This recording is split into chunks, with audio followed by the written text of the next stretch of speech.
Itu Om Gondrong ini sempat nanya nih sama Ana. Ana, apa kamu pernah melihat sesuatu yang aneh dari teman kamu? Katanya.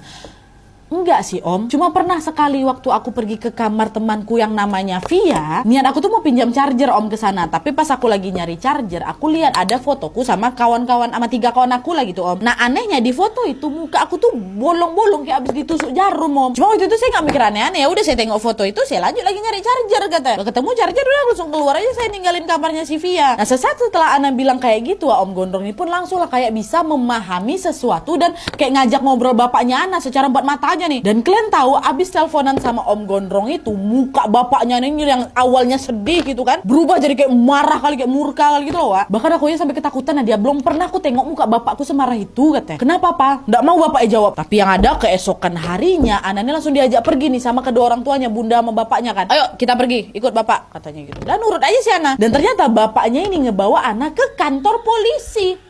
Lo kok sampai kantor polisi nih? Ana mau nanya langsung cuma agak ragu, takut juga dia nengok bapaknya karena semalam marah kali, sekarang pun masih masam mukanya. Dan gak cuma masam aja, nah dia kayak orang yang mau ngamuk tapi tertahan gitu ah. Dan Ana gak nanya apa-apa, Ana pun disuruh tunggu di mobil aja. Bapaknya yang turun kan, beberapa saat kemudian bapaknya masuk mobil, melanjutkan lagi perjalanan nih, meninggalkan kantor polisi. Dan waktu di perjalanan ternyata perjalanan kedua mereka ini menuju ke kampus Ana. Gak cuma mereka bertiga aja Wak, diikuti sama beberapa anggota polisi. Nah sesampainya di kampus barulah di situ bapaknya Ana mencak-mencak marah-marah, dia teriak ke dosen yang ada di sana kan. Mana Via? Mana Via? Coba cari si Via, suruh dia keluar, temui saya sekarang. Kata bapaknya kayak gitu. Manggil Via. Jujur waktu aku nengok itu aku jadi bingung kali. Nah dia takut. Kenapa bapakku nyari Via? Gak lama kemudian betulan Wak, Via dipanggil nih berhadapan ke bapaknya si Ana. Dan waktu itu bapak Ana ngomong gini, kamu guna-guna anak saya ya? Ilmu dari mana kamu? Hah? Nah umumnya Wak, orang kalau lagi digerebek, lagi dimarah-marahin itu kan mungkin pasti agak panik, ketakutan gitu kan. Tapi si Via nggak sama sekali loh Wak. Mukanya santai aja gitu. Nah dia seakan-akan udah tahu nih kalau memang dia nih bakal disamperin sama bapaknya si Ana. Dan kalian tahu kan bapaknya Ana nih marah-marah ngelabrak si Via kan. Tapi responnya si Ana nih gimana? Responnya si Via nih kayak gimana? Dengan santainya nah dia bilang, mending anaknya saya bikin hancur muka ya daripada saya bunuh.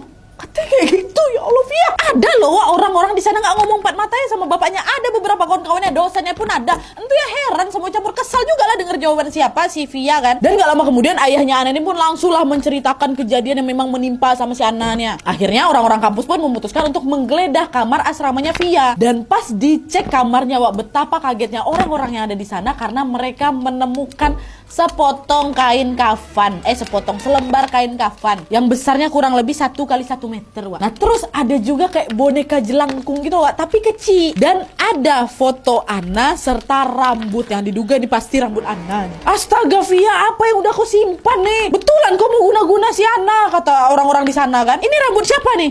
Rambut Ana nih? Iya, rambut Ana. Kata Via gitu. Kok bisa dapat kok rambut Ana? Saya yang cabut sendiri dari kepalanya si Ana nggak ngeh. Dan dari situ lah udah nggak pakai mikir lagi. Via ini pun langsung dibawa ke kantor polisi didampingi sama pihak kampus sebagai saksi. Dan pada saat itu pihak kampus juga langsung menghubungi keluarganya Via yang ada di luar kota untuk segera datang ke kampus. Ditangkap Via nih. Ditangkap betulan Wak, dibawa ke kantor polisi. Kata siapa? Kata Ana. Nah terus Wak, pada saat tiba di kantor polisi, Via pun langsung lah diinterogasikan, ditanyai terkait apa yang sudah kau lakukan terhadap kawanmu Ana. Dan jawabannya si Via ini bikin aku percaya nggak percaya Nadia. Jadi si Via ini mengatakan kalau saya ini meminta bantuan sosok makhluk yang saya dapat dari kakek saya. Awalnya tujuannya untuk ngelindungin saya sih Pak. Tapi ya saya salah gunain keberadaan sosok ini dengan ya meminta sosok itu untuk mencelakai Ana. Sosoknya kayak apa? Kata polisi kan.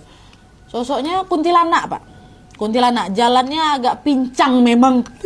Itulah sosok yang nyeret-nyeret kaki habis itu nyakar-nyakar muka si Ana. Kenapa kok 3 kali Via nyelakain si Ana? Emang Ana ini ada salah apa sama kau? Saya iri memang Pak sama si Ana. Saya kesel ngeliat dia serba lebih sedangkan saya enggak. Dan sebenarnya saya kesel juga cuma sama Ana, sama beberapa kawan yang lain juga ada yang sering bikin saya kesal. Tapi yang memang sampai saya jahatin ya Ana ini Pak, yang lain enggak. Dan pada saat itu juga Via ini mengaku kalau dia ini mulai kirim-kirim gangguan itu pada saat dia ini berhasil mendapatkan rambutnya si Ana Wak. Nah rambut Ana ini dia dapatin langsung dari kepalanya si Ana. Gegara apa? Gegara Via ini sering ngebantu si Ana catok rambut Wak. Dan selain itu juga Via ini pernah mengaku dia ini menabur tanah kuburan di tanahnya Ana secara di kamarnya Ana secara diam-diam. Dan sebenarnya waktu itu Wak, salah satu kawannya Ana sempat nengok tuh Via masuk ke kamarnya Ana diam-diam. Dan hal ini pun disampaikan ke si Ana, "Weh, tadi aku tengok si Via masuk kamar kau diam-diam, kenapa tuh?" Nah Ana ini positif thinking kali ya orangnya, makanya dia cuma ngerespon paling dia minjem catokan kayak gitu. Ya memang si Via ini sering minjem catokan aku Nat, makanya aku santai-santai aja. Aku nggak tahu kan dari catokan tuh dia ambil rambut kau. Dan saat mendengarkan mendengarkan semua penjelasannya si Via,